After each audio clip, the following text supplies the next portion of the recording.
Real simple. All right. Hey guys, I am here today with Chris Miller from Dutch Miller Automotive. We're going to talk about a bunch of different things. Some of you guys don't know that Chris is secretly, well, maybe a lot of people know, I don't really know, but you're secretly training. Is that a secret or is it not a secret? I don't think it's a secret. It's just some people that know me know what I do. Coincidentally, you're the guy that, got me hooked up and starting, this entire journey of boxing.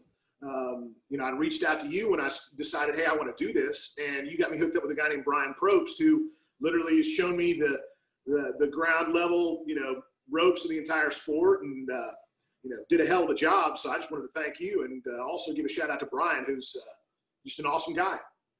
Yeah, no, and you're exactly right. So Brian is awesome. And I think you and I have kind of communicated with each other through email and text for the last few years, right? Mm-hmm. From Jason Petaway days and TK and all these guys. So we knew people in Huntington, of course. And is that where you live? Born and raised in Huntington, yeah. Yeah, and that was the thing. So we had some mutual connections with those guys, and I think, if I'm not mistaken, that Jason Petaway might have been in one of your infomercials, right?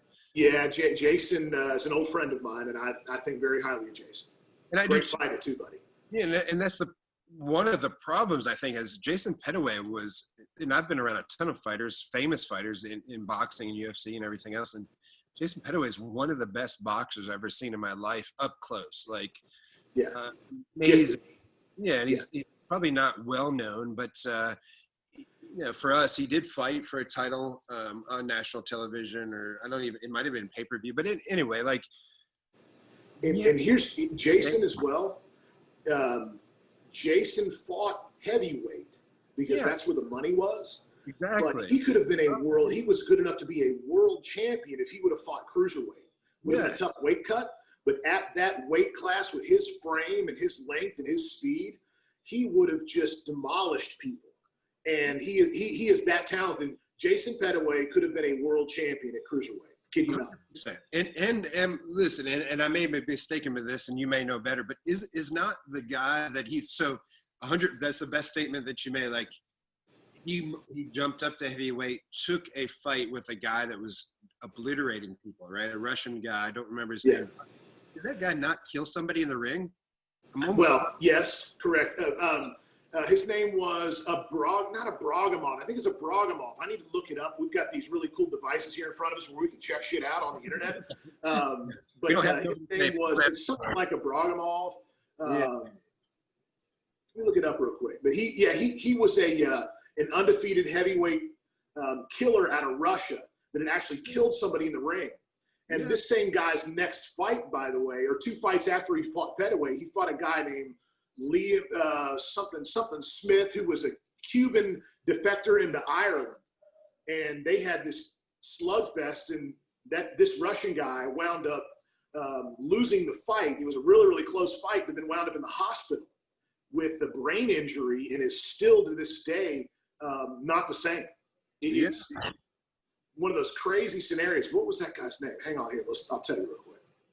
Yeah, it's why you're looking that up. I mean, so that's the thing people don't know. It's that, for one, Jason didn't have a ton of fights coming up to that, meaning on the national stage with known people. Yeah, Magomed Abdusalamov. Yeah, so this guy was a killer. We'll call him Magomed from now on. Yeah, he was a killer. And I remember too, like nobody really made it out of the first, let's say, 3 rounds with the guy, right? It was well known that he knocked everybody out with the first 3-4 rounds. Correct. And so Petaway went up in weight. Also, you can argue that he never really had the same upbringing, meaning like the same caliber of fighter, right? Bringing up to this point, jumped in this fight. It was a great fight. It wasn't. Well, he was outclassed in a way. Petaway was boxing him. What was happening is Petaway was moving and boxing him really well, but occasionally this guy would land a straight. He was a southpaw too, so he'd land a boom, a straight right, and then his hammer left hand, and he just is a killer, man. This guy just knew how to sit down on his punches, and when you're not a natural heavyweight, you get hit by those just monster shots a couple of times, it starts slowing you down, and then. But and that's how I remember it. I just remember that because I just remember like the guy clearly won, but it was like, it was a good fight, meaning it was competitive. That Pettaway was, I just said he was outclassed, but he wasn't outclassed, meaning that you weren't looking at it and thinking this guy doesn't deserve to be there, is what Correct. Correct. And I felt like he didn't get enough credit. And then also I feel like I don't know what happened at the time, because also Leon Ramsey is really one of my mentors. I don't know how well you know him, but Leon helped. I know of him. I've never really interacted with him on a personal level, but I know of him. Yeah, so and for people who don't know, he's the West Virginia boxing commissioner currently, and he also was the guy that taught me all the stand-up that I knew, you know, boxing, kickboxing, MMA, everything. So to this day, I give him all the credit in the world. But anyway, he took him into that fight along with TK, and man, they were not out of their league. I felt like a couple things, right. And really if Jason had fought some other guys up to that fight, then maybe he would be better. But doesn't matter what the excuses are. I'm just saying that it would be like if you and I fought Mike Tyson in his prime and we went 6-7 rounds, right? Which is over the normal Mike Tyson 90 seconds, right? Exactly right. Yeah. Yeah. It's saying something, right? Yeah. They were like, wait a minute, there's something to that. And I think, you know, he needs that. Out of this area, Jason Pettaway is the best boxer to come out of this area since a guy named Dwayne Cooper. And Dwayne Cooper came out of Huntington in the 80s, and he was Sugar Ray Leonard's sparring partner when Sugar Ray Leonard beat Marvin Hagler. And Dwayne Cooper was a southpaw that fought similar to Hagler, but was actually really just as tough, but stronger and faster. Yeah. And Angelo Dundee, who was Sugar Ray Leonard's trainer, told Sugar Ray, he said, son, if you can hang with Dwayne Cooper in sparring, you will beat Marvin Hagler. Really? And that's what happened. Really? And Dwayne Cooper was one of those ungodly phenoms. And he got into drugs and got shot during a drug deal. Really? So is this sad story?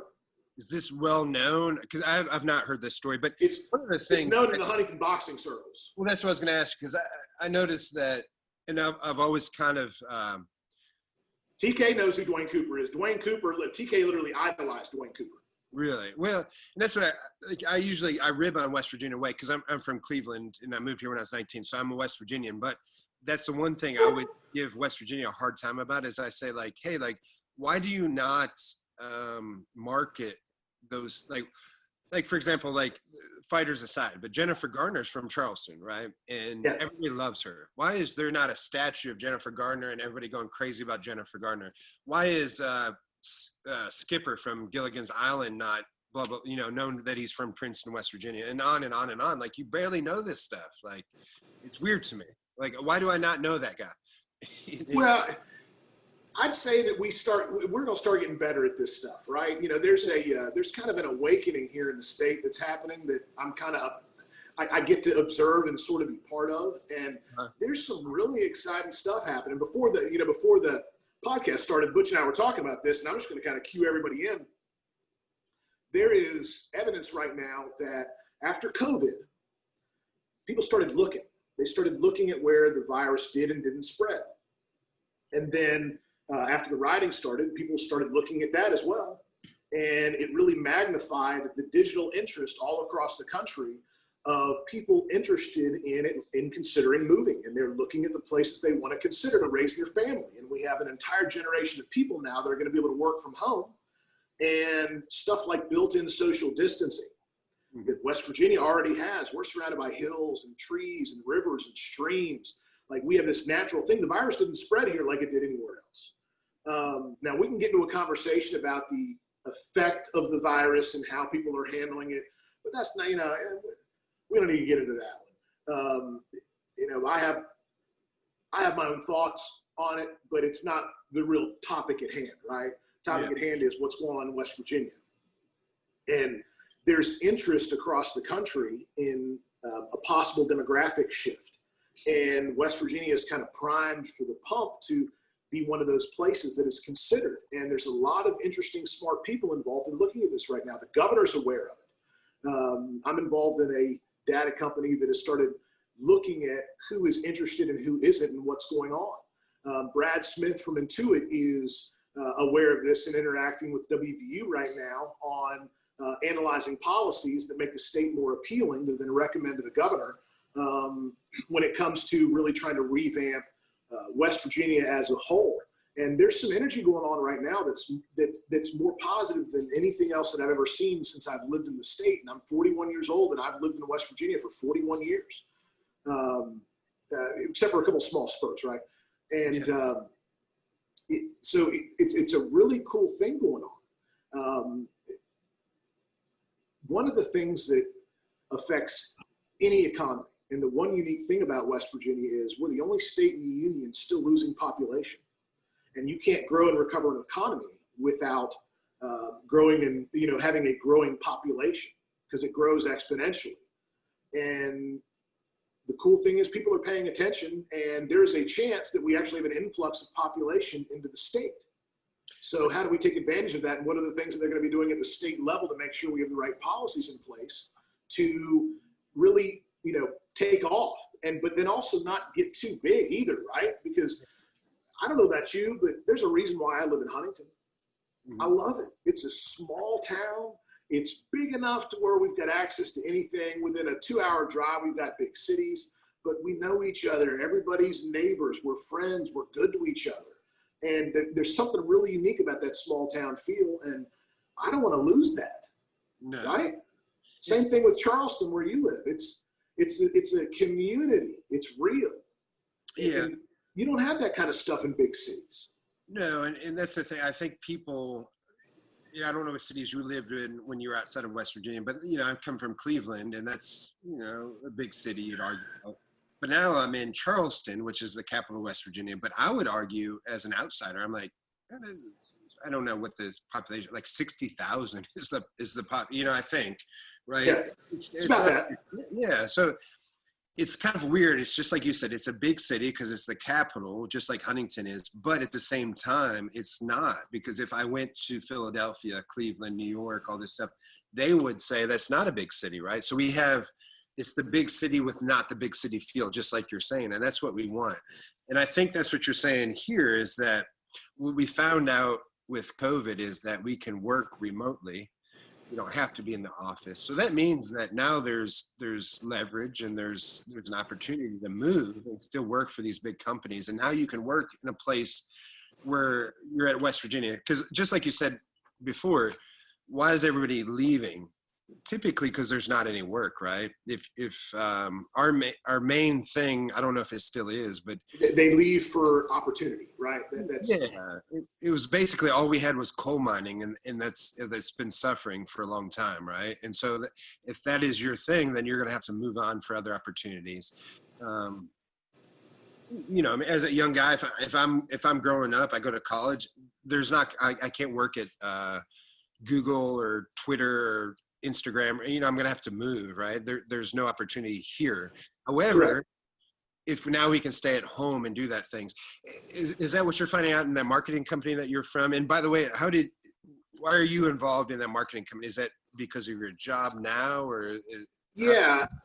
We kind of sensed what was happening, and I got together with 3 different people that I know really well in the marketing world, and we just started talking about it, and then we started digging into data companies, and we found the right data companies that would show what the trends were happening, right? And you can get some of this information from Google, and there's other very advanced data companies you can get some different information from. And we found out that people were actually looking. They were actually looking at moving, and they were looking at other places that they wanted to go to raise their family, because they wanted to see where the virus didn't spread. They wanted to see, you know, places that had more of a, you know, family type lifestyle.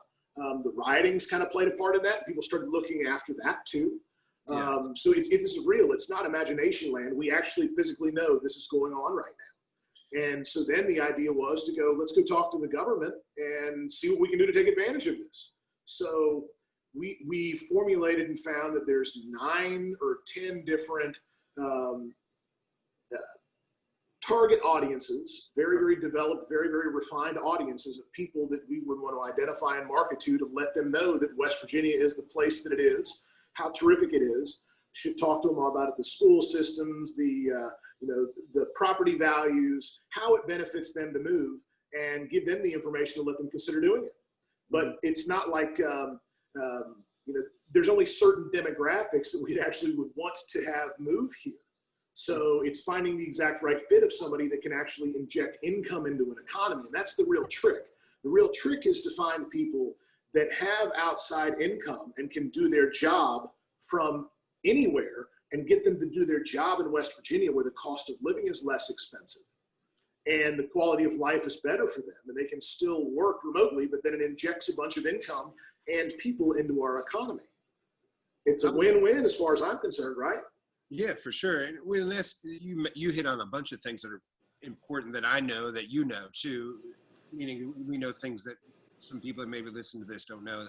For example, if you can have a mansion here, like 300,000-400,000, right? And I don't even know how that correlates to some. Do you know what I mean by that? Like if I was went real soft on me real quick. Say that again. Oh, so what I'm saying, like if I was in California and I've got $200,000 for a house, right? That's not very much money, but correct. You're going to have a little house for $200,000 in California, if not an apartment, depending where you're at, like San Francisco. More like, yeah, and it's not going to be that big at all. And yeah. And so when you say, and I don't think people understand this, when you say cost of living and what you can get, like let's put 300,000. That's probably more realistic. 300,000 to 400,000. You can have like a mansion in West Virginia. You can buy a 40-acre piece of property with a 2,500 square foot house on it. Yes, that's what I'm saying. Like, I mean, it's very hard for people to understand. Like, yeah, and in New Jersey, and let's forget about property taxes like they've got in New Jersey. But in New Jersey, for example, $300,000 may buy you a half of a garage. Like the same thing in LA. I mean, at $300,000, you might get a one-bedroom efficiency. Yeah, so we're probably letting out a secret, which I'm okay with, because just like you're okay with it, it's okay that West Virginia is a secret. I want people to come here and I want them to experience what we experience. I came from not here. I came from Ohio. I moved here when I was 19. But I quickly realized, like, first of all, the cost of living is a huge thing, that I can have something really nice. I can raise my family in something really nice, and I can have really an average job and have something that's amazing, right? As opposed to having a killer job in New York or California and then going back to an apartment and barely living and just struggling. Exactly. Right? And being surrounded by concrete every single day. It's around you, surrounding you all the time. That's just it's different. And here, you can have a great job and making less money than you are in a big city and live at a quality, have not only a quality of life, but have a standard of living that is so much higher. Yeah. Just because of how far things go here and how, it's terrific. It really is. Well, we're a snap of a finger away from lakes and rivers and places you can go kayak and mountain bike. But then there's Brazilian jiu-jitsu dojos in Charleston and boxing gyms in Huntington. And there's anything you can imagine is here. And at the same time, we can go ride horses. Dude, my daughter, no doubt, she's into horses now. And my dad bought her a horse for Christmas last year. And she has been taking lessons. And what it costs to do that in West Virginia is minuscule. Yeah. And there are people, you try to do that in somewhere like California or New Jersey or New York or Illinois, like you're paying thousands of dollars a month for boarding and upkeep and all this other stuff. And in West Virginia, it's like 100. Yeah. It's just different. Yes. So different. Yeah. Yeah. No, and I think we don't even understand sometimes because we live it, right? We're just here and we take for granted all the things that we have. But like, here's the thing. You're giving every opportunity in West Virginia to make the most of it. There's some bad things, right? And by bad things, I mean, just like all the good things are sometimes the bad things, is that we're spaced out, meaning that I might have to, where you're at, it's an hour. Yeah. When I lived in Cleveland, if you drove 10 minutes, that's like going to another freaking state. You'd be like, I gotta go 10 minutes. Well, I'm not going there. I'm done. Right. Like that's how it would be. Like if there was another mall in a city next door, I'd be like, yeah, I can't, this 15 minutes. Oh no, I'm good. Right. Where now you're like, hey man, let's go to the Barbersville mall or something. And I'm like, 45 minutes. I'm there, man. Let's go. No problem. Let's go. Yeah. But it's just learning. We don't have to drive an hour and a half in traffic every day to work. Exactly. Right. And that's also like a lot of the reasons why they think everybody's so nice in West Virginia, which they are, is for the exact reason. I'm not stuck in traffic all day, and I'm not aggravated when I get to work. I'm like, hey man, I just drove here. I woke up in a good mood. I'm still in a good mood. Right. It's a different thing. Let's dig into that too, because man, you said something important about how nice West Virginians are. And Butch, I've been everywhere in the world. I've lived in other cities, and there is something special about the West Virginian people, man. We've done more with less for so long, and we're so good to each other.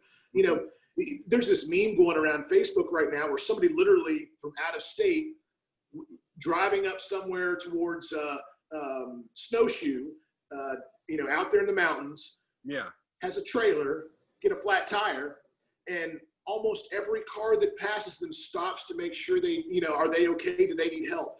That doesn't happen in Chicago. That doesn't happen in Los Angeles. It happens in West Virginia, though. That's our people, man. That's who we are. We take care of each other. We're really good to each other. I mean, it's a great place to live.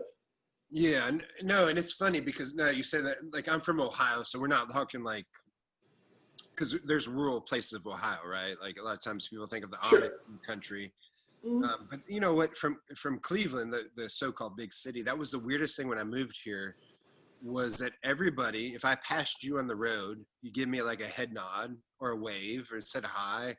Where in Cleveland, in big cities in New York and Philadelphia, Chicago, what you do is a little bit different. Like if I passed you on the road and you're walking, or if I was walking, you're walking, I kind of stare you down. It's more of a manly thing, right? I want to see how you react. I stare at you, you stare at me. And if you look down, I win, right? I'm like, well, that guy's a wuss, whatever. And I get something from that, and then I come to ready, go. Yeah, exactly. And then I come to West Virginia. I tried to do the same thing. I'd be like staring at some guy and he'd be like, hey, what's up? And I'm like, man, is that guy gay? Or, what I'm saying? Like, which what are you looking at? Yeah. I'm like, what's wrong with, why is everybody saying hi to me? And then in a month or so, I was like, man, I had to change the entire way that I live, because I was like, man, people are so much nicer. I've been living the wrong way. Instead of being so controversial, or that's not the right word, but like adversarial and confrontational to people. Why was I not being like, hey, how can I help you? What's going on? And now my life is so much different, because like now it's cool because I can look at somebody and I'm more likely to be friends with them than enemies, how I am in the big city, because I think everybody's aggravated because of traffic. They're aggravated. You're just in a different frame of mind, right? It's more hectic, and it's also more adversarial. It's not our way of life, which we help each other. We're friendly to each other. And, there's something about the science behind that too. Not only how that type of life affects your well-being and how it affects you on a cellular level, which is really important. But there's also something about how, that we as humans evolved to interact with each other over time. And, hundreds of thousands of years ago, we started gathering in groups of 50, to create tribes, because that's how we survived. That's how resources were properly distributed.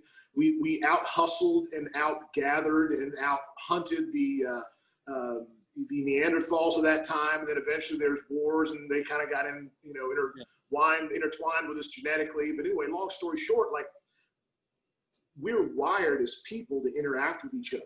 Mm-hmm. And, there's all these different chemicals in our brains that go off, like oxytocin, that, is so important to our own well-being. Like oxytocin is that one chemical, like for example, you're giving a sales meeting and you point out one person that did an excellent job and you do it in front of everybody else, the oxytocin in their brain fires off. Like it's a social reward mechanism that happens. Yeah. And all of that is a part of who we are because of how we wound up surviving a long, long time ago. And it's really important to, who we are and how we interact. And that's one of the things that really bothers me in this new age that we're going to, this digital distance learning.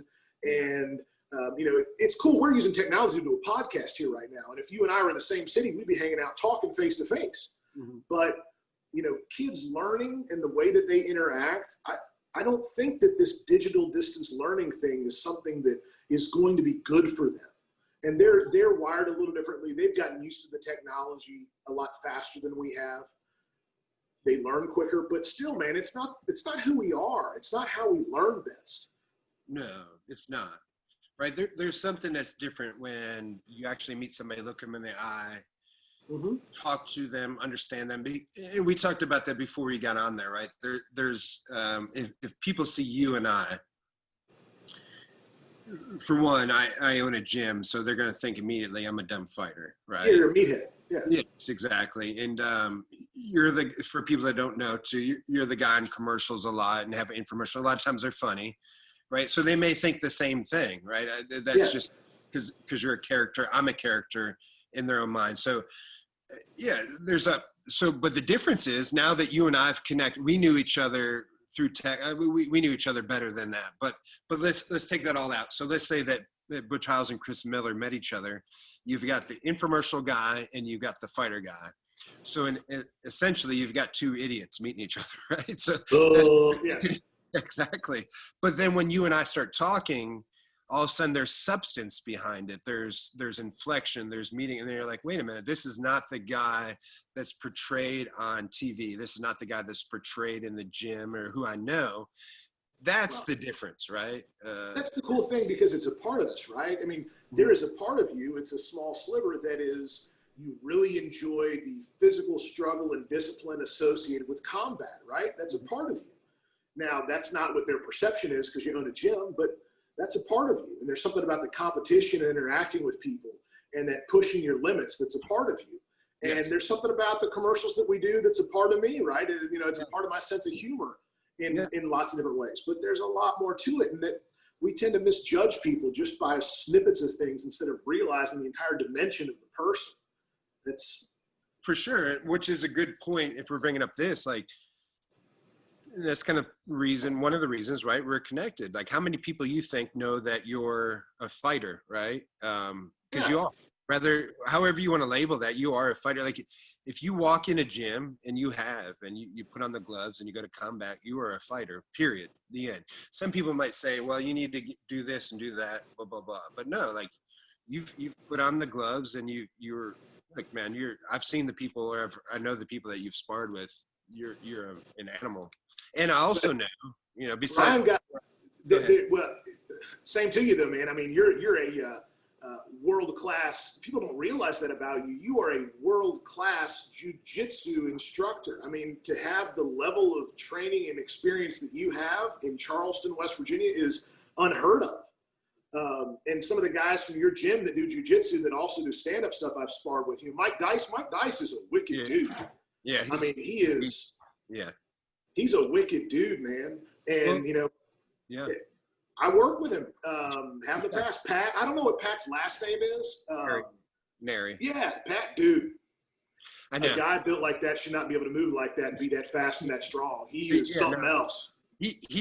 So people that don't know, he's basically, it's going to sound offensive, so Pat, don't kick my ass, but a fat Brock Lesnar is what I'm going to say.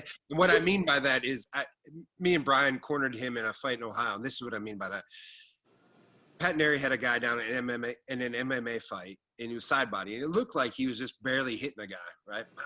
Just kind of like moving his fist. And I was yelling at him as the cornerman. I was like, Pat, quit hitting like a pussy, not to be mean, but come on, load up and saying what happened. Yeah, and so when the round ended and they both went to the corner, that guy looked like some kind of vehicle just crushed his face, and I was like, "Never mind, Pat, you're doing just fine."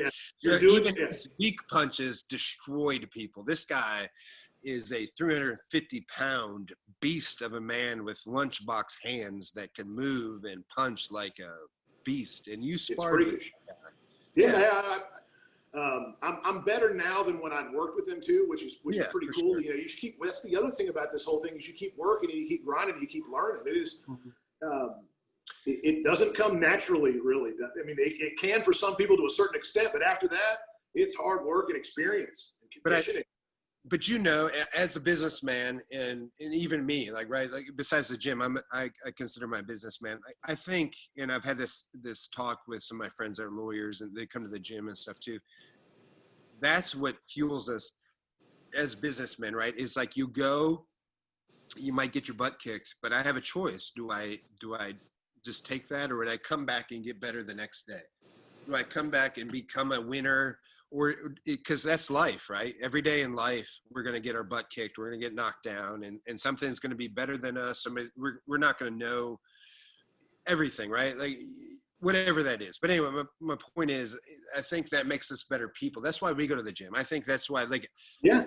I'm not going to the gym at this point in my life as a 43-year-old as to be a world champion boxer, jiu-jitsu guy, or anything, right? I'm going to a 43-year-old man to get better at life and better as a person, right? So when I leave, and let's say that me and you sparred, let's say you kicked my butt, I need to go home and I need to think about that.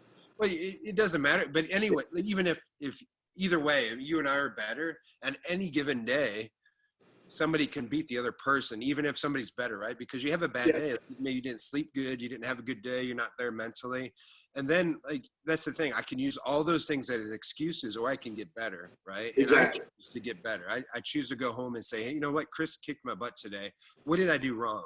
Okay, this is it. This is it. This is it. I don't think of an excuse. I think tomorrow I just need to be a better person, right? There's a Japanese business principle called Kaizen, and it means continuous improvement. And literally, that's the way you have to run a business. Yeah. And that's the way you've got to run life. I mean, this is a very, very interesting journey that we're on here, right? And if we're not waking up and trying to be better than we were yesterday every single day, there's no point. There's no purpose. It is, I want to be better today than I was yesterday. And tomorrow, I want to be better tomorrow than I was today. Yeah. That's the whole gig, man. That's the whole deal. But how do you think you got to that point? Like, we know that, right? There's different ways. I think everybody should know that, but they don't actually exercise that. Because I don't know your history. I know you because we're friends. It's a journey, man. Yeah.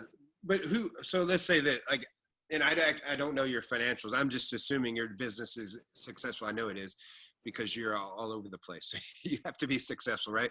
But did you learn something? What made you? Like, right? Did you come into something that was already successful, or did you come into something and you build it up from something, made it better? Does that make sense? Right? I mean, that's a good question. Let's dig into that for a minute, man. I don't get asked that question often. Yeah. So one of the things I was always taught by my parents is hard work. Mm-hmm. And, you know, my dad was a car dealer. We did well, but, you know, we weren't crazy rich, but we did well. But one of the things that my dad always taught me was hard work. And at 10 and a half, I told my dad I wanted a pair of Air Jordan tennis shoes. And when he found out they cost $125, he told me to get a job. I kid you not. Yeah. You know, he could have bought me those shoes, but that's not what it was about. It was about the experience of learning hard work and responsibility and what money is, and then decide if that's what you want to use that money for. And it was one of the best lessons he ever, I mean, my God, my dad has taught me so many great lessons over time. And it really, when push comes to shove, when it boils down to it, one of the reasons why I am where I am is because of how he raised me. It was hard. It was hard, but it was fun, and we got to experience everything. You know, after being a paper delivery boy, started doing manual labor on a farm. My dad bought a farm and decided he wanted to become a bison farmer. And so me and my brother would go out for $4 an hour on the summers, working 8-9 hours a day. We built fence and skinned locusts and, you know, built a corral for these bison. And it was just a part of people that don't know, right? All my friends were running around, you know, having fun at summers. And guess what I was doing? I was working. Yeah, you know, it was just something that was instilled in me. And that thing carried on after college. You know, I spent a year in Brazil, by the way. That's where I got to do a little bit of jiu-jitsu after high school. Yeah, that's very, very small amount, you know, nothing real big, but it's fun because they take the gringo and the first thing they do is the way they teach down there is you're going to have to learn how to survive, right? Yeah. You know, they're not here doing instructional stuff like, come on, let's go. And they put you in Mata Leon and they choke you out. And then you have to find out how to not get into Mata Leon the next time. Yeah. And so it was fun. Spent a year in Brazil, but came back home. went to school, and in the summers I worked. I worked as a salesman or as a finance manager. I worked at the dealerships. And then eventually after college, I graduated from Denison University in Granville, Ohio, and worked in Columbus, Ohio at a car dealership there for a while. And then my dad hired a consultant to have me come back in an interview for a used car manager position. And in 2003, I took over as used car manager of Dutch Miller Chevrolet and started working for my dad. So he didn't automatically hire you? He weren't just automatic, right? He made you work to have your position? Correct. That's interesting. So and I had to work my way up too. You don't start from the top. I had to work my way up systematically inside of the business like anybody else. Really? Yeah. Would you do that to your kids now? Absolutely. No, absolutely. I mean this in the greatest way, because I want to know, what do you think that taught you to be because here's the thing, for people that don't, I'm going to assume that people listen to this that don't know us from West Virginia, right? You're super successful I would consider you super successful. So it helped you in life. So it's a good thing. So you would repeat that process, right? Yeah, there's no doubt in how you define successful is one thing. Like how I define success is, if I am able to make better humans than me out of my children, then I'm successful. No, that's great. That's the end game right there. That is what I consider to be successful. But I have done well financially through a lot of hard work, and we've gone from a couple of dealerships to 6 now, and I think, and here's the real secret sauce. There's this misconception that people are born into wealth, and that's not the way it happens. People are born into wealth, but then they don't just get it. Like you have to transfer that wealth from one generation to the next. There's a tax consequence. Like there's an entire industry around it all. And so there's an old adage that the first generation makes it, the second generation keeps it, and the third generation loses it.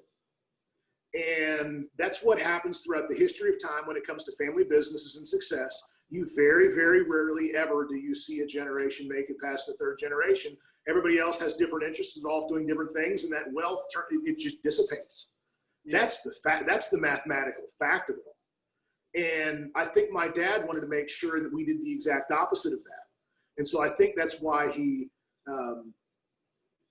instilled all that hard work and value and money and savings into us at a young age.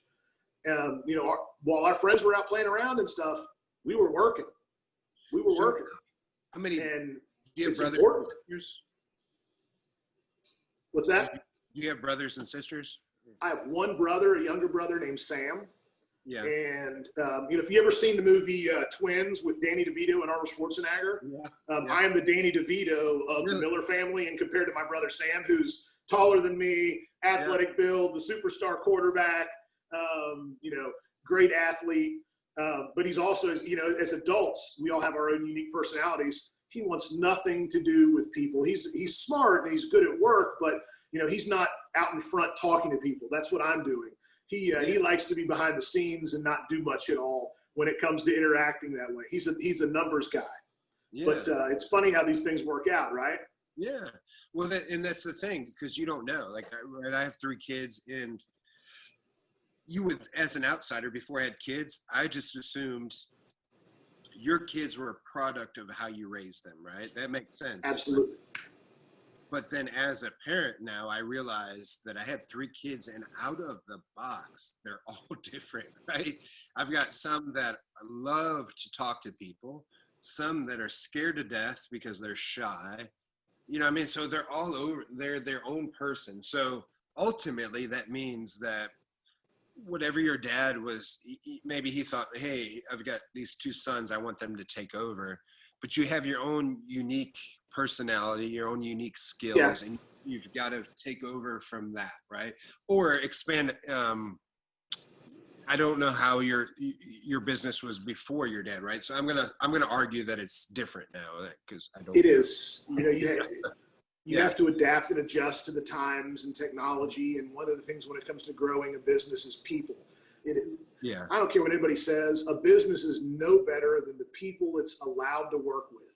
And people are what make any business good. And it's how you interact and how you take care of people that really impacts who you get to hire and who you get to work with. And the better people that you have, the better you take care of them, the better things just work out. It's that.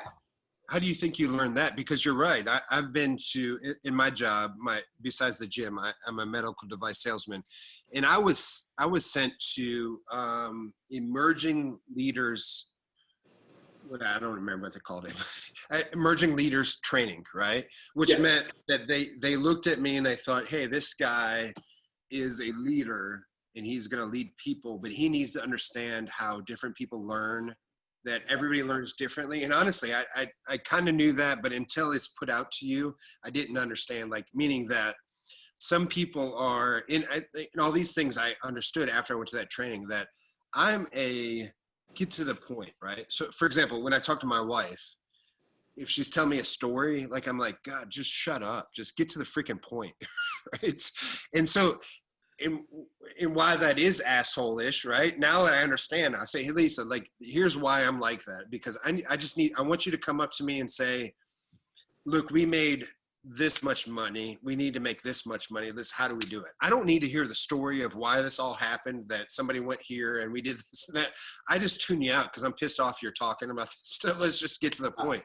And then there's other people that want to hear the point. They want to understand people. They want to do this. They're motivated by this.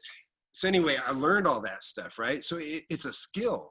Now that I know that, I can look at you and I can say, hey, Chris is motivated by maybe money. And I can say, okay, he's motivated by, and again, it's not you, but I'm saying he can be, and then another guy's motivated by whatever, right? And I have to learn why each person's motivated. It's a skill. And if you came out of the box knowing that, that's impressive, man. That's awesome, right? Like, I think you kind of figure it out over time, and a lot of the keys to anything that we do are understanding and knowing people.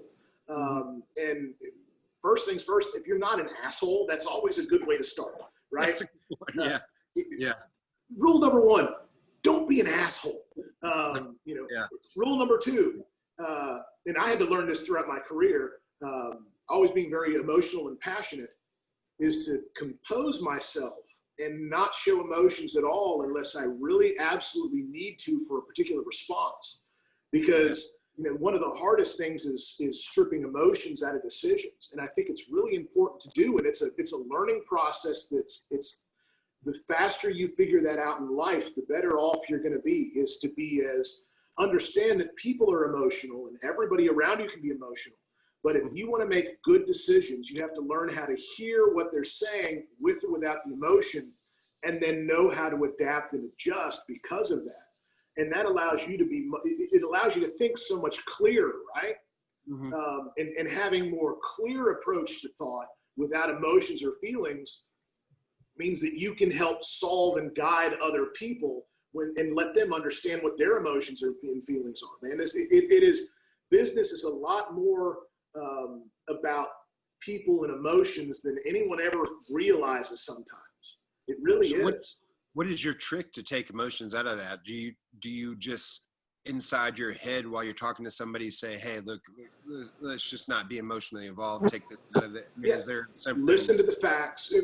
When somebody's coming to you and bringing you a problem or interacting over something, like, we can all fall into the trap of feeling their feelings and letting that dictate how we interpret the event.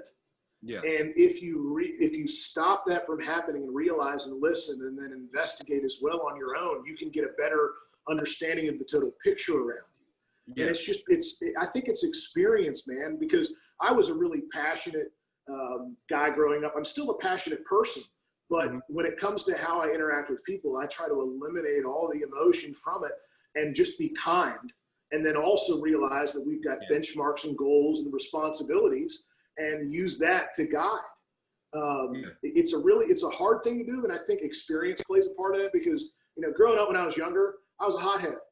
I was, made bad decisions because they were emotional, you think about it the entire time. I mean, I shared with you that I don't drink any longer. I've been sober since April 1st of 2004. And, when you're drinking, you don't make smart decisions. I was in a position where I had to choose between drugs and alcohol and my wife my first year of marriage.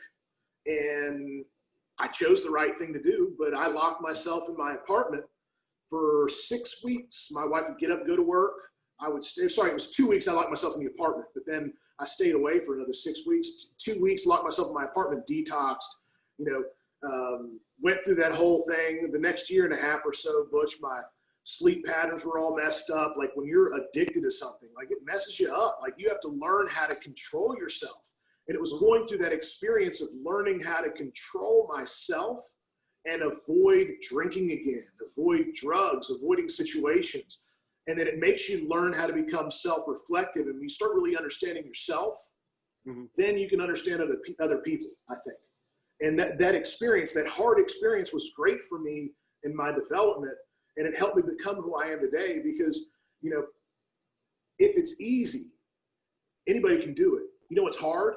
Doing the stuff nobody else is prepared to do. It's hard. Yeah, for sure. So how old were you when you made that decision that you're going to be sober? 2004. I'm 41 years old now. I was born in 1979. I was 25 years old when I decided that I could not drink alcohol anymore. So the reason I ask that is that's a powerful decision. And most people can't make a decision like that unless they have a lot of life experience, right? So it's scary. Decision. The drugs and the alcohol become a part of who you think you are and who your persona is. Yeah. And you become very good at lying. You lie to yourself. You lie to other people about your use. It's hard. And you have to go through a really deep journey because not only do you experience like a metaphysical breakdown of who you are, who you've tricked yourself into believing that you are, but then you experience physical things like detox sucks. I mean, it sucks. It's hard. Well, yeah, and you almost think you got to relearn who you are, right? Yeah, absolutely. Who you are is a different person at that point, right? And that's the whole point is that we can go down this whole metaphysical journey and talk about quantum mechanics and how particles behave when we're not observing them. Like there's some crazy stuff out there we're able to learn now. And at the end of the day, like we know one thing, and we know that the body responds to positive energy better than it does negative energy. Yes. And when you're positive and grateful and live your life with joy and happiness and you're adventurous and you're curious and you treat people well, your body is in better shape than if you're always worried about being sick, if you're always negative and complaining about what somebody else is doing, if you're always worried about something else, like your body isn't as good then. And so that's the only choice I got is you've got to go after it and have a positive attitude and enthusiasm and infect the environment that you're in as best as you can with the best energy that you can and go on a journey. Yeah. But and we talked about this before we started recording, but the same thing. I had a couple guys that I would consider my life coach or mentor, but what that means is the same thing you're saying is I had to make a conscious decision at some point. Who you hang out with is what you're a product of, right? If I hang out with a bunch of people that drink and do drugs, most likely I'm going to drink and do drugs. If I hang out with a bunch of people that are grossly overweight, eat a lot of sugar and terrible food, that's also what I like to do. So I'm going to probably do what they like to do, right? And that's what I like to do. So in essence, when you say I have to surround myself by positive people, that's what made me a better person. Sometimes you have to make that conscious decision. Like I have to look at who my friends are and I can say, hey, like this guy, I love this guy. However, every time we hang out, I end up in jail. Right? And I'm being extreme. This is bad. Yeah. Just to make it a good point, right? Let's just like if you're having a good time, but you're constantly having bad results, at that point you need to make a decision like, look, man, maybe this is not the best person for my life. I love this guy or girl, and maybe you don't want to give them up, but you need to switch how important they are in your life, right? And so I had to make a conscious decision, which sounds like you did too. At some point in my life, I was like, this is kind of just so you know too, I mean, I was grossly overweight, out of shape, just kind of sad, right? And Oh, I had I'm to a make fat a boy decision. at heart, Butch. I understand. Yeah, and I make a decision who I'm going to hang out with at that point. So at that point, I'm going to pick certain people that make those things better, right? And Yeah. sometimes I think people don't do that. Like, it doesn't mean you don't have to be friends with that person, right? Those people are still my friends. Like, look, I run a gym where I've got a ton of fighters, and fighters are kind of crazy, right? In Mhm. essence. Yeah. But Yes, we are. yeah, exactly. So I'm still friends with those people, but I got to make sure, am I the positive influence on their life, or are they the negative influence on my life, right? And then we got to Exactly make right. that point, right? Exactly right. Yeah, and so I'm impressed as a friend of what you've done, those decisions you made, and that's the thing that people don't understand. When you tell me that you decided to be sober, you made that decision because something was negatively impacting your life, and you're like, how can I fix this? And that's what you It was decided. never the ultimatum given, because my wife knows me really well. Yeah. But I knew it was there. I Mm-hmm. knew that I had to choose between drugs and alcohol or my wife. Like, a year into the marriage, we were there, and Yes. I knew, and I had to make that choice. And you make those. You're scared when you make that choice. I'd love to say I was a courageous man and I, went through it. No, I was scared. It sucked. It hurt. Yeah. But like deep down inside, I knew you got to be better than this. You got to be better than this. Well, I think that's important that you say that, because was there anything bad happening? Right. There was, like, you weren't in jail, right? No, I wasn't. I mean, I was really good at staying just below the radar enough. I mean, Yeah.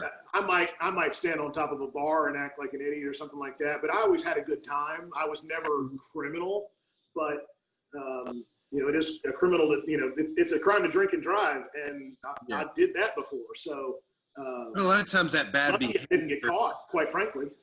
Yeah, but that bad behavior is almost reinforced, right? Like, if you stood on a bar and you're like, let's effing party, let's go. You're the life of the party. Everybody loves you. Therefore, that bad behavior, in essence, being reinforced, right? Nobody was saying, hey, let's stop doing that. But if you looked at other things, like, how is this affecting my life, my children, my business, my future children, my wife? Maybe I need to make better decisions. You chose that before it got too late, right? Exactly right. Yeah, and that's great. That's what people need to learn from, I think, right? Maybe we're just guessing, I think, but No, I but think, yeah, you're right. It's kind of hard to sit here and so we're just two dudes talking, right? And one of the things that kind of does happen is you get two people together and you got good mental energy. You start trying to solve problems, and it's just one of the things that happens, right? Let's fix this. Who are we? You and I are wired similarly, where I would say that Butch Hiles, when he wakes up, no matter what he's doing, he gives it gas. Mm-hmm. And when I wake up, man, I just give it gas. I like to, I like to go at it. I like to have a good time. I like to experience life. And the energy that I choose to permeate while doing that, and the decisions I choose to make, just improve the more reflective of myself I become, and the better my intentions are. You got to be aware. You have to be aware of what's going on around you all the time. Yeah, and if you ever see me looking down, that's what I'm right. So what you were just saying there, and this is what I think of. In my professional life, and that includes the gym, but I love to solve puzzles, right? Like, if somebody throws up an obstacle or an objection or something that gives me a hard time, that's a puzzle to me. Like, right? You told me I can't do this, so how do I get to do what I want to do? And that's kind of the same in business, is that, right? Is no matter what we're doing, somebody's going to throw up an objection or a counter argument or something. So to me, that's a puzzle, which is, to kind of bring it back to what you and I do, is that's training, right? Boxing is a puzzle. Like, if somebody hits me, I don't say, okay, Chris is hitting me in the face over and over. I need to go home and solve that freaking puzzle so that I don't get hit in the face anymore. Right? So I sparred 6 rounds with a pro 160 pounder on Saturday. Yeah. And good, obviously much better than me, but I can hang. But the first 3 rounds or so, I was really hanging. But then in the 4th round, I was getting tired, and this guy knew it. And I was sticking my jab out and bringing it back soft. And he was throwing this overhand right over top of me. And he caught me like 4 times in a row. And I'm sitting here going like, oh, okay, bring your arm up. Don't be lazy with your jab. Keep moving. But when you're that tired, it's hard to get the body to respond to that way sometimes. Yeah. So, we're trying to think and figure it out. But as well, you got to be in shape, man. It's hard. But all that's a puzzle, right? So what you determine there, you're like, I need to be in shape, right? So that's part of the puzzle. You need to go back and get in better shape. I need to be in better shape to hang with that guy. That's for sure. He's good. Yeah, but that's it. But you identified the problem. You didn't go back and say, Joe Schmo kicked my ass. Every time I go with Joe Schmo, he's going to kick my ass. You went home and consciously thought, what do I need to get better at? Yep. So you and I had a little pact. We made a little pact before the show started. Let's just tell everybody about it because I'm dead serious. I'm sticking to it. Yeah. I do a lot better when I cut sugar out of my diet. When I strip all the junk food out, and when I eat the right stuff at the right times, go slightly hungry, my mind's better. I think better. I'm sharper. I sleep better. I'm better at work. I'm a better spouse. I'm a better father. And I've been on about a 45-day bender of eating everything under the sun and all this junk food stuff. Because I'm not like you. I'm a fat kid at heart, right? I mean, for sure. Cookies, whatever it is. And so starting tomorrow, it's game on. We're going to hold each other accountable. I'm going to text you every week. I'm going to remind you. I'm glad you said that. So that way I can go downstairs and eat like a gallon of ice cream and 20. Tonight. Yeah. Exactly. And start tomorrow. At least I've got one. I got to get it out of the way. Right. But that's perfect. Well, and that's a good kind of segue to a couple of things I want to ask you, which is important. So when did you start boxing? You've been boxing off and on for a while, right? Yeah, it ran in my family. My grandfather was the MC of the Golden Gloves in Huntington for the longest time. It was just, legendary. He did a great job. And both my dad and my uncle boxed. They were good fighters. Come from a long line of pretty decent, boxers and pretty decent athletes. Yeah. I think I told you earlier in the show that my brother was a really good athlete, a lot better athlete than me. But I was pretty good. And just boxing was one of those sports that I was okay at. I was pretty good at, and decided, I never ever really had any fights when I was young, even though I sparred and worked out because I enjoyed it. And I found out there was something called a Masters boxing division in USA Boxing, and they've got a national championship. And, this whole journey, we're always, guys like you and me are always figuring out how we're going to push the limit next. And I pushed the limit professionally, but also kind of got back into boxing because, it helps with stress and that physical activity. I know when I work out hard and I'm pushing myself, I'm better at work. I think better. I'm better at home. I'm a better father when I have that way to take out that aggression and work out that way. So I found out there was a national championship for the Masters division in USA Boxing, and I'm going to have a couple of fights and get in a really good shape. And then I'm going to win a Masters national. I'm going to win a Masters division national championship with USA Boxing, and then I'm going to move on to something else. That's the plan. Yes. No, it's perfect. So number one, it's on tape. We've recorded this. Yep. Listen, I might not be the smartest guy in the room sometimes, but I will tell you what I mean, and I will stick to it. Yeah, and that's important. Like, look, you're holding yourself accountable. Everybody's going to listen to this, which is going to motivate you to go out and train harder because you've just told the world that you're going to do it, right? And I think that's important. You made a goal.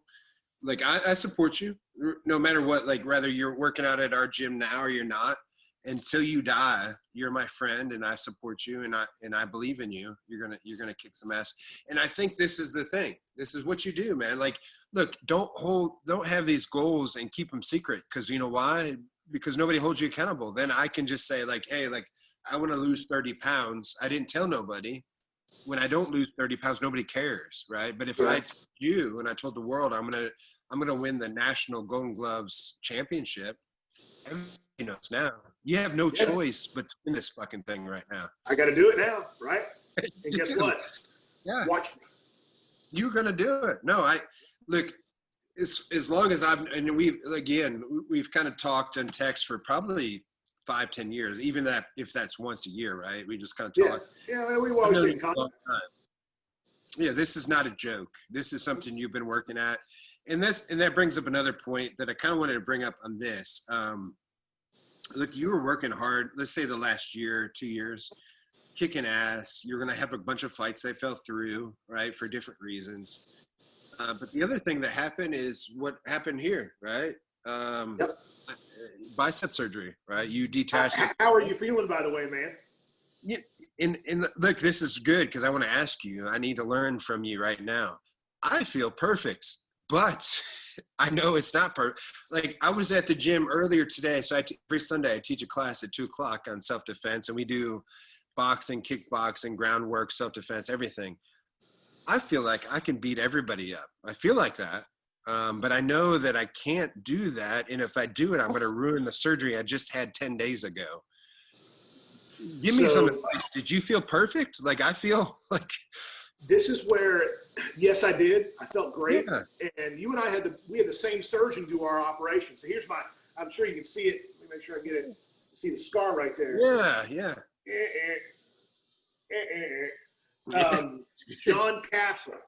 Jason Castle in Charleston. What's that? Jason Castle. Yeah, so I said Jason Castle, and Dr. Jason Castle in Charleston did both of our operations, and he is world class, man. And how I found him was our insurance company takes particular procedures and studies how they're done, how many they're done, what's the success rate. And they rated all these different physicians in the area for the particular surgery that I needed. And Castle is in a 250-mile radius. We're talking up to Pittsburgh and Cleveland. He is the man. Like when it comes to the surgery that he did for you and me, he is the man at it. And did you have a top and a bottom tear? Just the distal tear at the bottom. Yeah. Got it. The bottom. Yeah, that was mine as well. And he went in, fished out the muscle, pulled it down, attached an anchor to the tendon, drilled a hole in the bone, anchored it into the bone. And here's the trick, man. You just got to rest. You got to listen to what he says. You got to not use it no matter how hard, how good you feel, how hard you want to go. Because that's what I wanted to do. I wanted to see, he says this, I'm going to push it.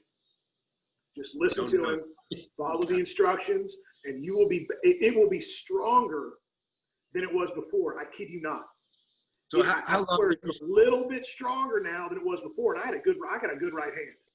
Yeah. How long was your recovery? God, let me think about this. So it happened in September of 2019. Yeah. And the worst part is that I had a fight coming up later on in that month. So I had a fight here in the area that got canceled because of it, and had surgery literally a couple of days afterwards. It was a really fast process. I think I wore that cast for 6 weeks. And they had me in a brace, and every 2 weeks I go see him, and he'd move it down a little bit, and then he'd move it down a little bit more until we got in the full range of motion, and still had to keep it there for a little bit. And then I slowly got to start using it again. And in 2 months, man, you'll be full speed ahead. So, all right. So let me tell you what which is not what you've done. So I had probably the same cast that you had. I cut that fucking shit off. So immediately within a couple days. So I've got this one now, right? I had similar to that right there, with the bracket. And they slide down your arm as the day goes on. The more movement that you do, you got to reattach it. So Monday, I've got physical therapy for the first time, but I even told them, I said, hey, listen, I'll be honest with you. I don't wear this brace. I do everything. Just like this morning, I lifted up like some kind of backpack that weighs 40 pounds. I lifted it up with my injured arm. I felt fine. So I told him, I was like, look, I'm fine, and I know I'm not, but here's the trick. Yeah. I felt the same way because you feel good. That's why I need to talk to you. The science behind it is you got to let that scar tissue develop over that anchor and really get that thing recalcified and get that calcium really secured around that bone inside of that anchor. Mm-hmm. And when it does that, then it will be stronger than it was before. But the more jolting and pulling and stuff you do on it, the little micro movements and the micro changes that happen there and the calcification around the injury, screws it or up. around the anchor and the scar tissue around the top of it. If you want it to be as strong as shit, you let that motherfucker heal, Butch. Yeah. So and essentially, for what people that don't know, we have what they call a button, right? They kind of like screwed a screw in our forearm and attach that tendon to our forearm now, right? Yeah. I taught class today.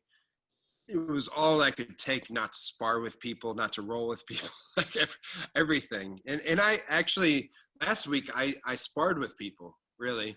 And what stopped me was that my metal arm kept cutting their face. so I stopped. Yeah, so it's not even me. I was like, I'm sorry that I keep hurting you with my metal arm. I probably should stop, you know? You are something else, man. Well, yeah, and I'm not trying to act tough at all. No, it's just the way you're wired. I get you completely. It is. Yeah, I'm with you. It's just not. I'm not ready. Yeah, I just can't. So my nurse practitioner, we argue every day. Like argue. I'm talking like if you'd read our text, we'd be like, somebody'd be like, is that your wife? Because that's how I talk to my nurse practitioner. Like, she's like, because I asked her the other day, like, my friend plays golf, and I'm not very good at golf. And we've went to Top Golf a bunch of times, and you know, that's essentially just driving. I'm not even talking about real golf. And I was like, man, look, and this is what I told him my goal was, because I watched all these videos on Instagram of Top Golf where like Mike Trout and all these people are like hitting the ball outside of the Top Golf thing. Like over the fence. And I was like, that is my goal. I'm gonna kick your ass. And he's like, well, you can't because you've got like no arm, you know. So I wrote my nurse practitioner, and I was like, when can I swing a golf club? Can I do it tomorrow? And she said, F no, you can't. Right. So I'm with you. I started golfing about 6 or 7 years ago. Yeah. And wish I would have started a lot sooner because it may be the greatest game ever invented. Really? It is a game of millimeters and mental control. Yeah. Like, it is a great game. It's not that good yet because I don't have time to play because I work. Exactly.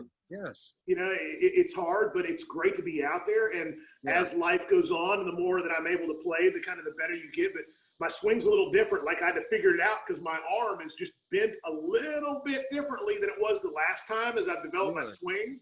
Yeah. So it's affected my follow through. And so I've really had to pay attention and slow down. Yeah. And, everything you're saying sounds terrible. That sounds terrible. So you don't think you're not like you were before? There's a little difference, or there's a little different, but you can figure it out. It's not like the arm doesn't move. The arm moves perfectly. It's just the placement of the joint and the tendons just a little bit different. And the way the arm bends, it's not locked out all the way, and it's just the way that it went. And so I've had to readjust my swing slightly. And other than that, it's fine. It's just going to take a little bit of adjustment.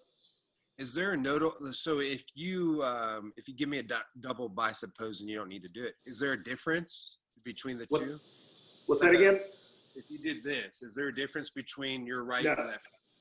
No, everything's fine. No. Yeah, and I don't lift weights much anymore. I mean, all the it's not that big. It's all just boxing shape, right? It's the muscles stay there, the right muscles stay there, and the leaner you get, the better in shape that you are. So you do lose a little bit of muscle mass, but the only stuff I do now is push-ups and squats and stuff like that. Brian gave me this really good conditioning routine, which is 30 seconds of push-ups, 30 seconds of squats. Do that for 3 minutes, rest for a minute, go through 3 rounds of that, and it's a great way to stay in like anaerobic shape for a fight. I might need to get that from you or Brian. The two. No, I like that. Right. Sometimes you'll throw in burpees and stuff like that in there, but it's just 3 minutes of intense work and then a minute rest, and then go back and do 3 minutes of intense work again, kind of replicating a 3-minute round, right? Yeah. And it's good. So I don't lift weights anymore, man. Are you at least not now? Are you full-time sparring now? By full-time, I just mean whenever you feel full speed. Yeah, absolutely. So how long was that recovery? I told you 2 months and you'll be back close to full speed. I think I was sparring by the end of November, Thanksgiving time. I know that. So the injury happened the beginning of September, and I was full speed ahead sparring during Thanksgiving. So full speed ahead, 2.5 months. Okay, that's not bad. So yeah, tomorrow, Monday morning, is actually my first physical therapy appointment. It's funny too because I called that lady, and I was telling her how great I am the entire time. Yeah, of course. Yeah, I know. We don't lack confidence.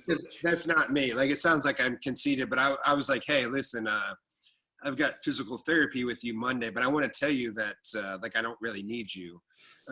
You know what I'm saying? It was very. I knew how crass and asshole-ish I was sounding. I got it. It comes from the right place, right? You believe in yourself, right? You know.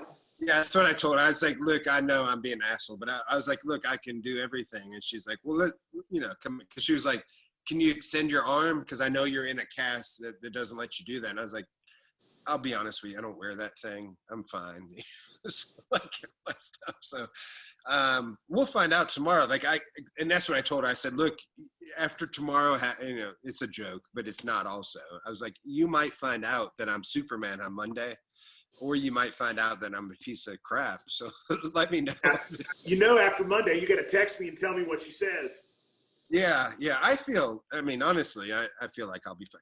It was really hard. I taught class today. It was hard not to spar. Like I was going to spar like a bunch of people. I picked up two guys. Don't do it. Yeah, I know. Let it heal. Quit being a dumbass. I did some bad stuff. I picked up, this one guy probably weighs like 180-ish. I picked him up over my head with two arms. I mean, look, I'm not trying to be cool or not. I really did. Some of it was a joke. I wasn't trying to do that. It just, once I got in a class in front of 20 people, which is not a lot of people either, but you just get this energy, right? Like I was like, I know. So it felt, it was weird. I got to pee real quick. Okay. Can you wait like 30 seconds so I can go pee? Let me pause you right here. Just quit drinking so much. Gee. It reminds me of. Come here, say hi. We got a visitor here. This is Charlotte. Yeah. She's been dying to see what we're doing. How old are you, Charlotte? 7. 7? Jeez, you're old. Tell them what's your favorite things to do. I like to ride horses and play. You do. Riding horses is hard. I got a lot of respect for you. That's hard to do. You do a bunch of competitions? She's just starting. She can actually run, and she's learning how to jump. She's got a little pony, so she's fearless, man. Well, props to you for having a. What's that? And I'm getting a new horse. You are. Maybe in a little bit, yes. Because I'm really out of my horse. She's got a pony that she's kind of outgrown. She's taken the pony as far as the pony can go. So now it's time to get that intermediate horse before you move on to the more advanced kind of horse. So did she have some fancy tips? She got some real fancy clothes. Everything in horse riding is expensive. The helmet, the clothes, everything. So, we're done, baby. Okay. All right. Yeah, it's rough. I know exactly what you're saying. Yeah, no, all my friends are into that. That's what I've got 3 boys. I'm thankful for exactly the thing we're talking about right now. That's the part that nobody understands. As a girl, everything you do is expensive. The outfits are expensive. It's I don't know how they set this up, but they've got us by the gonads, right? If you have a girl, you're screwed, man. Props to you, man, for working. It is what it is. Yeah. Little girls are special, though, man. I'll tell you, I've got 2 boys. I've got a 13-year-old and an 11-year-old. Both really cool, fun kids. Little girls are special. They are. They know what they're doing. They are wired differently than boys are. They start working you from the time they're learning to talk. Butch. They are just, boys are fun. They like burp jokes and fart jokes and hit each other and sticks and video games, whatever. But little girls, man, they are complicated. They are different. They will work you over. It's something else. Is she drama already? I'm talking by drama. I mean, just make it's all emotional. I don't even know. I don't have daughters. I just know the stories I hear. Yes. To answer your question, yes, they are different, dude. Yeah. The way they interact and socialize with each other.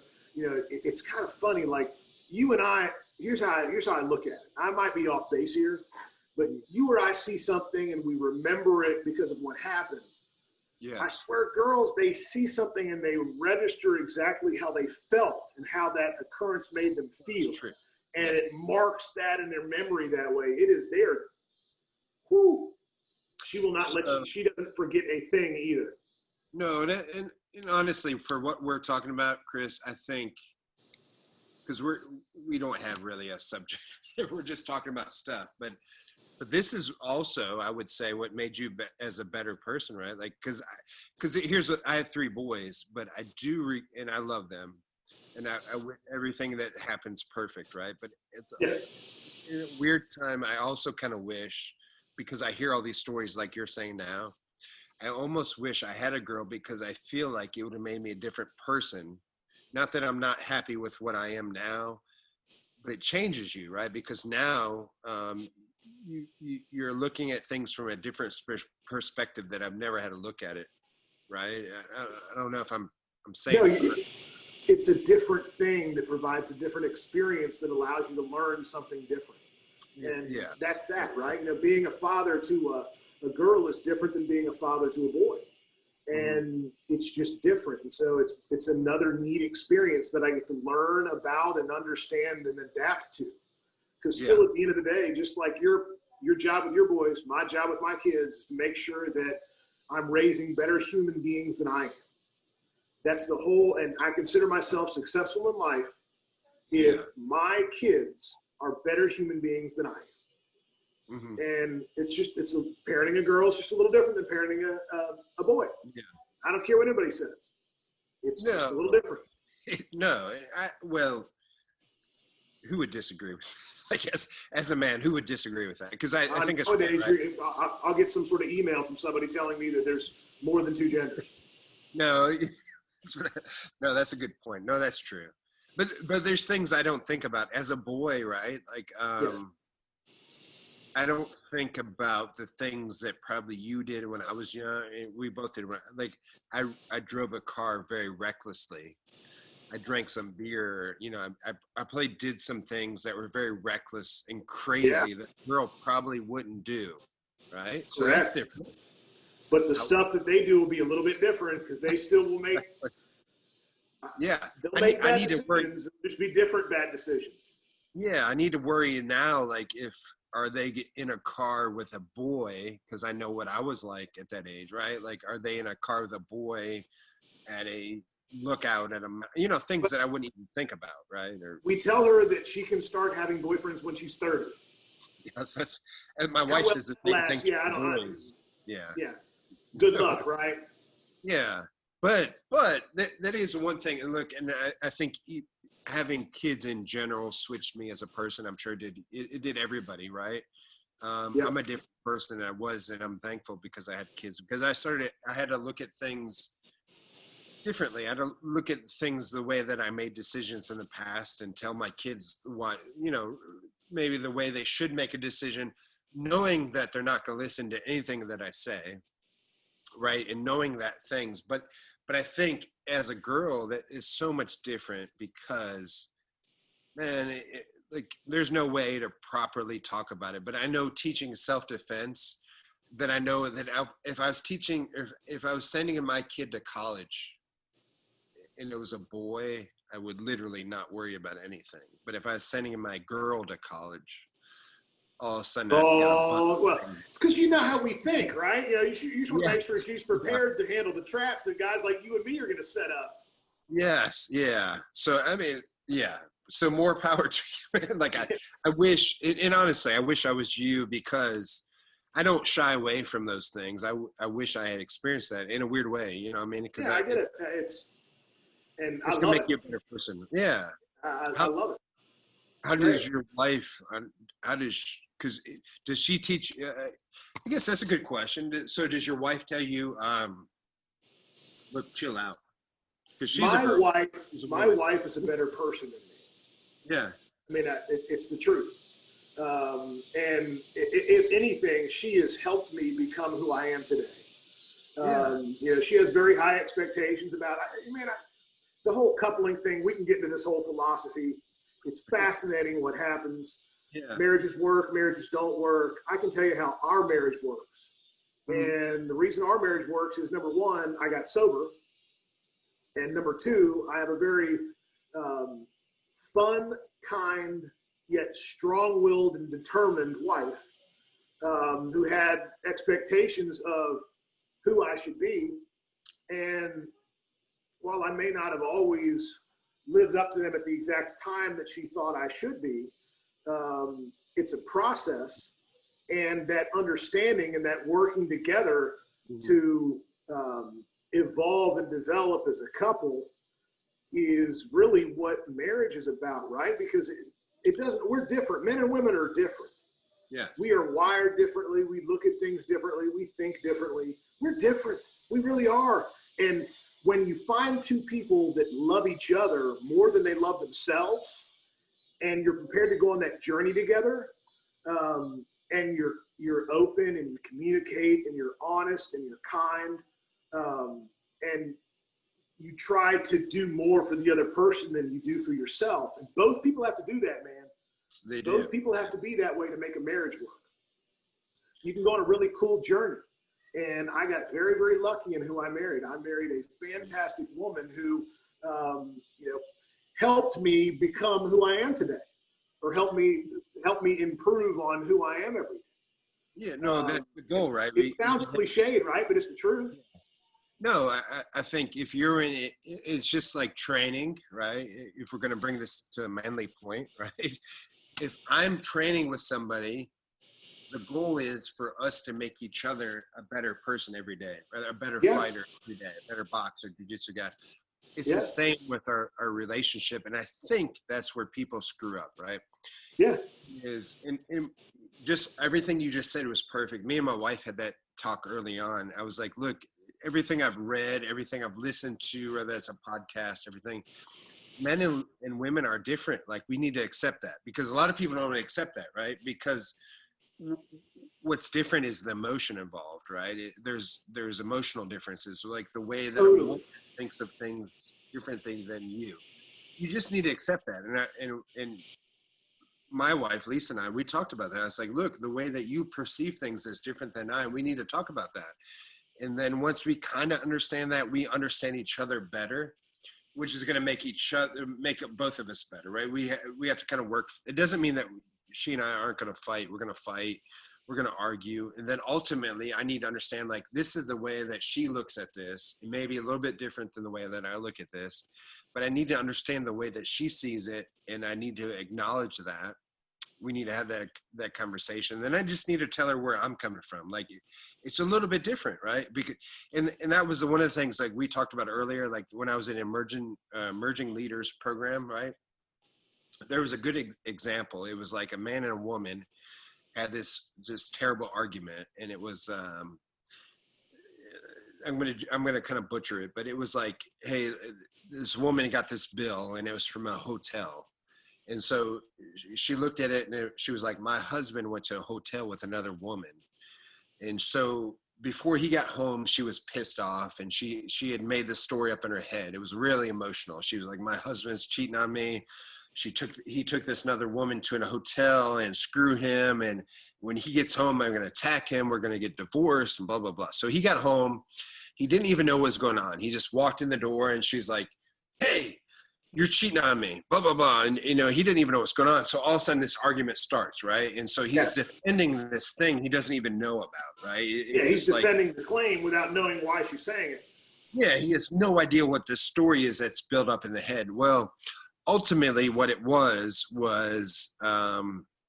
she and him had went out to dinner at a restaurant that was attached to this hotel. But the bill came up as, sleep in, blah, blah, blah.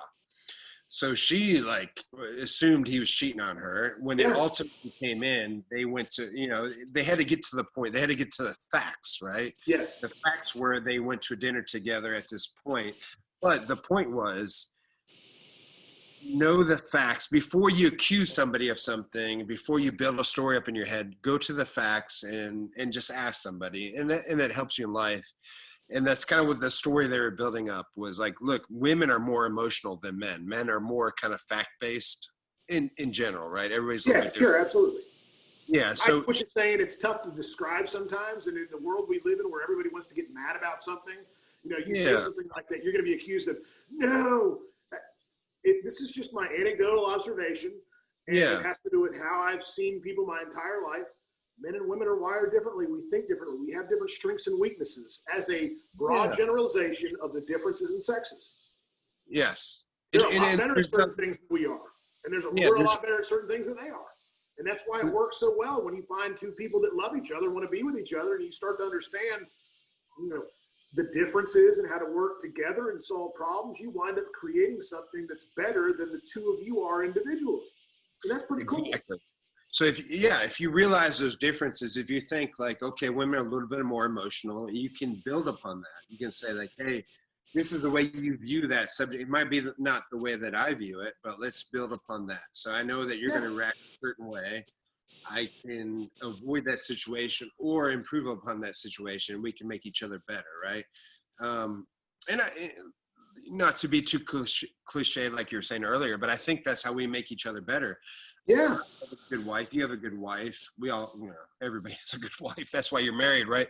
But you need to understand why those things make you better as a person, or why those things maybe don't make you better, right? And then you kind of build upon those things and make you a better person, business-wise, training-wise, athletic-wise. Because if you're not making each other better, you're doing this. You're not going to make it. Let's just make it that way, right? You're not going to make it. You got to make each other better, right? Yeah. Like we talked about in the very beginning of the call, rule number 1, don't be an asshole, right? And if you approach a marriage that way and really work towards the give and the take and the communication, the understanding of each other, you can make something bigger than yourself. And it's really, really similar to building a business. It is, you can create something where the product is greater than the sum of all the parts. And that's where how you interact and treat people and take care of them and get them to, become inspired in what they do and try to be better every single day. It's the same thing, right? Yeah. It's the same thing. Well, let's think about this. So you kind of keep it training wise. You've been around the block for a long time, right? You've been training. We've got a goal now. You've said it publicly. You've said it on this podcast, which is recorded now. Yep. You're going to win, right? You're going to be a champion. You're going to be the Masters champion of Golden Gloves, Game right? on. Yeah. Yeah. We've got to make this happen. So now that you've made a realization, and look, I think that's important too. Like if I'm a normal person and I say I need to lose 30 pounds, I write it on Facebook. Besides this podcast, right? I hold myself accountable. My friends are going to make this accountable. I'm probably going to do it. What are the steps now that you've made this? What are the things that you're doing that you're going to that you're going to hold yourself accountable to be the... Step 1 starts with what you and I are doing tomorrow, which is our diet. There you go. I'm in pretty good shape. Like just like you are, we keep our cardiovascular systems shocked and engaged. And when you do that consistently, it's easier to get into shape, like really good shape too. But end all be all with me is diet. And that's step 1 is I'm going to dial that sucker in. I'm going to continue with the conditioning and adding additional things that push my anaerobic and aerobic threshold and build up the lactic acid threshold. I'm going to do that. And then I'm going to study technique. I'm going to watch and learn from other great fighters. I'm going to try to experiment with what they did and what they made successful. And I'm going to spar. I'm going to practice with good people around me that want to help me become better, like I want to help them become better. When you're sparring, you're not trying to kill somebody. Sometimes you take a body shot or you get clipped. It's the way of the world. But we're not out there trying to land bombs and hurt each other. We're trying to get better. And I'm going to do that. And that's the game plan. I'm going to go at it like that. I'm going to have a systematic approach to it. There's going to be mitt work, and there's going to be training, and there's going to be sparring, and there's going to be discipline. And the next step is then we're going to find when that next event is, and I probably need to get 1 or 2 more fights in me before it happens, just to really get all the cobwebs out, and then enter into the tournament, find when the time is, and go. So how many fights do you think will be in the tournament? I don't know. Looking at it, there tends to be, like I was going to do a Gleason's Gym tournament this summer in New York. Gleason's from Cleveland? That Gleason's? Yeah. No, Gleason's Gym in New York City, in the Bronx. Yeah. Okay. And, Brooklyn. Yeah, I know exactly what you're talking about. Yeah, for sure. Yeah, and they have a national masters tournament every year. And I was going to fight in that this summer, and it got canceled because of the COVID thing. Yeah. So, but the way their structure is they had a certain number of fighters that would enter in each division, and then you would have no more than 1 fight a day. The tournament would start Thursday, and you'd fight Thursday, Friday, and Saturday. And if you had to fight twice on Saturday, just because of the number of entrants, you may have to fight twice on Saturday. But I'd fight once on Thursday, once on Friday, and probably once on Saturday, because if you got 3 fights in a tournament, that's probably 32 people that have entered into that? Yeah. So 3 fights per person, that can handle 32 entrants, and that's a pretty good tournament. So as a coach, and I'm not your coach, obviously, right now, but I would say you've hit all the hardest things you could hit, right? You've trained your ass off, and then your arm blew up, and you had to have surgery, and now you're back, right? You trained your ass off, and you're ready to go, and now a national pandemic happened, right? There's nothing worse that can happen to you right now. In really, you know what I mean? Look, what else could happen to you, man? You should be fired up. You're ready to go. You face every obstacle there is to face. I think you're ready. What would you say to that right there? I mean, what do you think? How do you feel? I'm ready. And I'm ready to go. I do it right now. We're going to find the next one as soon as they open back up again. But I can't get upset about it. Why would I waste emotion over something that I can't control? That's very true. And so I have nothing but time, and it's time to sharpen the saw further and develop further. It's time to, there's still work to do. I've got several businesses to run. I'm going to focus on that. If I'm emotionally distracted because a fight that I had lined up didn't happen, or a tournament that I had lined up didn't happen because of a worldwide virus or a pandemic, it is not worth getting upset over. It's the same thing as living in fear because of the virus. I'm going to be smart. I'm going to be precautious. I understand the math behind it, and I understand risk, and I'm prepared to quantify risk, but I'm not going to live in fear. I'm not going to be scared, because that even affects you on the cellular level. Fear does. It does. Use your wits, be smart, but also be in control at all times. Bush, we live in this weird world where something happens, and therefore my emotional response and my feelings justify what my reaction is in my mind. And I got a problem with that, because if I'm going to get emotional about something that happens or some words that are said to me or whatever it is, then I think I become a slave to those words. And so the only thing that I know is that I can control my own thoughts and my own feelings. Like, I can walk out the street and my wits may prevent me from getting hit by a car, but I can't control what that other person is doing. And if I don't see it coming, I can't stop that. I can't affect them at all. I can't affect the words somebody say to me, but I can affect how I feel, what I think, what my thoughts are, and how I respond to it. And there's that disconnect in this world right now where we all think our emotional reactions are all justified. And I don't think that they are. I really don't. I think when you're allowing your emotions to control what you do, you make worse decisions in the long run. That's just me. No, that's perfect. So do you have any tricks to keep you on path, right? To keep you from blowing up, like to cut you off, or keep you to blowing up from whatever? I hate to say it, but it's a process to get there. It's a process of defining who you are and who you want to be, and how you want to live life, and then permeating that energy from inside of you out every day. And I think it's that. And so I rationally and cognitively decide that I am not going to elicit emotions of disappointment under an event that happened that I wanted to participate in, because there would be nothing beneficial that occurs from that. do you think that's also surrounding yourself with the right people? We talked about it Absolutely. earlier, right? Because if Yes. I surround myself with negative people and the event canceled, or those negative people are going to be like, look, man, you're not meant to do this. This is what happens. I told you this was going to happen. Fucking life sucks, man. Right. And that's going to send you down a downward spiral, and it's going to kind of continue that thing. So I think, Unless you it's cut it from important. your life. You cannot be around those kind of people. Now, listen, there are some people that are smart and are giving you advice that you ask for, you should listen to, but you should listen to the pragmatic methodology and what is said, not the feelings.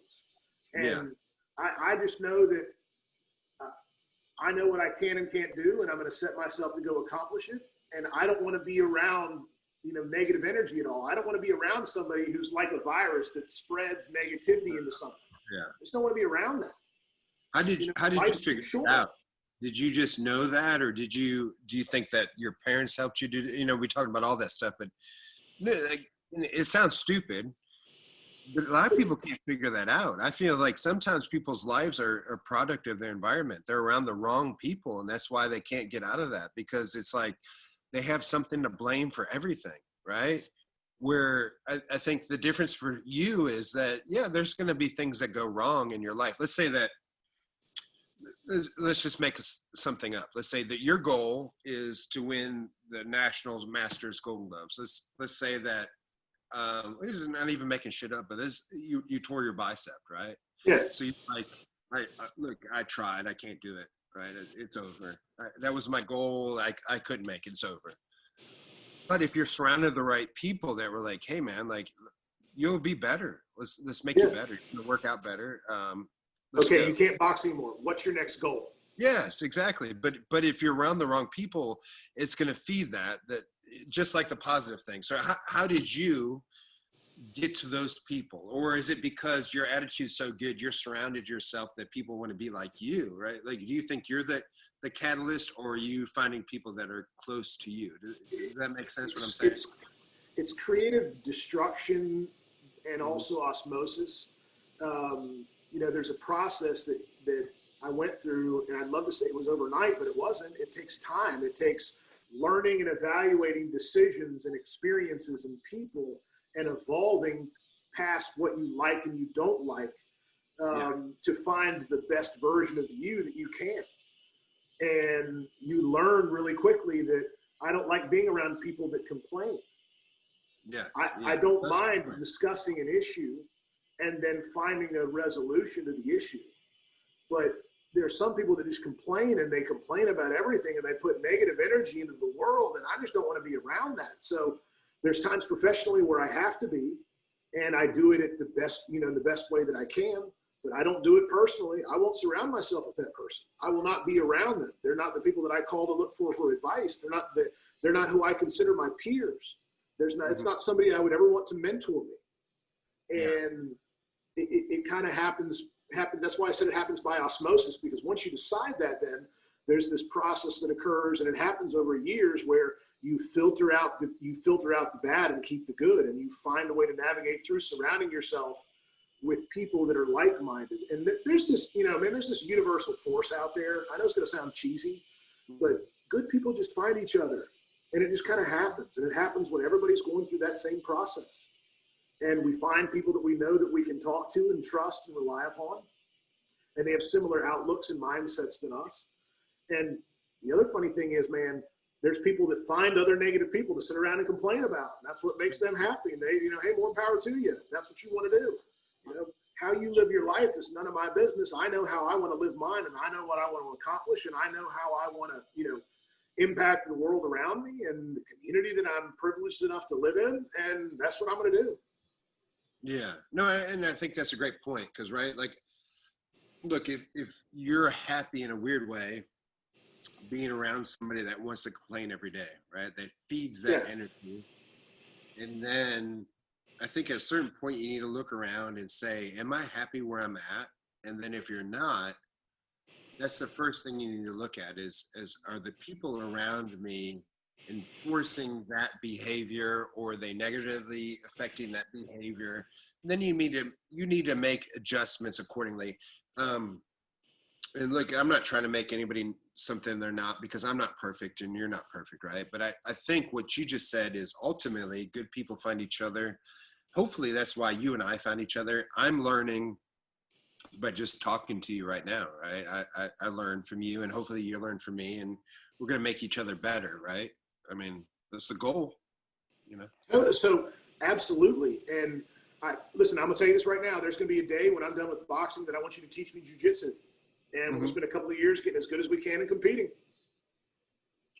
If you'll do it. Okay, I just read your text. I'm sorry. Yeah. She's staring at me at the window right now, waving, going. That's all perfect. Well, here's the thing. We don't have to stop abruptly. We've been on here for a couple of hours, right? Yeah. Look, just doing this process. Here's my goal, just so you know, because you and I haven't talked beforehand, right? Yeah. I just want. It's been an interesting conversation, man. It's we've sat down and covered a lot of stuff in a really cool way in a very long period of time that flew by. For sure. And even before we got on it, we probably spent another 30, 40 minutes before we got on the actual recorded thing. Yeah. And I learned a lot about myself and you during that process, which is the point. Like, I want to make these things to where you and we have a big audience, right? You have an audience. I have an audience. I want people to listen to us, and I want them to make us better. And I want them to, I just want us to positively impact each other, period. The end. I'm not saying that you and I talked and then we're going to make the world a better place, because we're not. But I think what we're going to do is make everybody a better person, and we're going to talk together collectively and make each other better people. Right? I think you're onto something, and quite frankly, it's stuff like that that can make the world a better place. Yeah. It's just having genuine, honest conversations and respecting each other and exchanging information and talking about our lives. And it starts there, and it starts with our kids. It starts with how we parent them, and it starts with, the goal there, which is to make them better human beings than us. And then it starts with the fact that we live in a community that we can actually impact and make better every single day with the energy that we put into it and the lives that we're able to interact with. You think about every kid that comes through your gym. You've been put in a position of privilege, being able to interact with them and provide them with mentorship and leadership to help those people become better at jujitsu, but also better at life, because that's one of the other things that you're doing. I mean, This is the work, man. This is the job. This is the task at hand, and this is the human race. It's what we're supposed to do, right? Yeah, no, I think you said everything perfectly. I think your goal as a father is to make your children better human beings, right? I think the goal of just you and I talking is to make myself a better human being, and yourself and anybody that listens to this. Without a doubt. Yeah, exactly. So it may be a little utopian, and maybe a little bit crazy, but I will tell you this. Let's end on this. I think that just having this 2-hour conversation, that you made me a better person. I'm thankful to be your friend. I know that I'm going to train harder as a 43-year-old man to be much like Chris Miller and kick somebody's ass. Right? I'm going to be better. One day I'll be at your level. Yeah, no, we're all going to be better people. And I think, listen, everything that you said, I take to heart. I appreciate you as a friend. I appreciate you as a training partner. I appreciate you as a human being. Thank you for everything that you've done for me, as just being a better looking at something that maybe I haven't looked at. Thank you for all that stuff. I know that it's a little bit hard to put into words, but I just want to thank you for all those things. And hopefully we can tell people what we've been through in life, and things that we can help make them better, including our children and everybody else. But look, we're two old guys trying to make it in training, right? And besides life.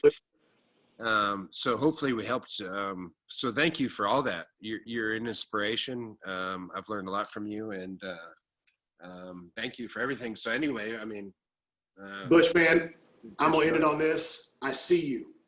Yeah. I see you. I see what you're doing, and you're one of the good guys, and I love you, man.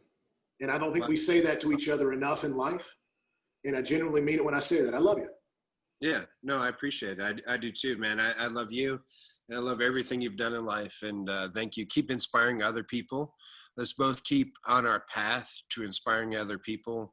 Let's continue to learn. Let's continue to make each other better. And I'll tell you what, you're a great parent. Put your daughter to bed. Go kick some ass, and be a great Chris Miller tonight. Okay, I appreciate Game it. on. All right. Butch, send my love to your family, dude. Let's talk soon. All right, thanks, man. Have a good night, man. Good stuff. Thanks. See you.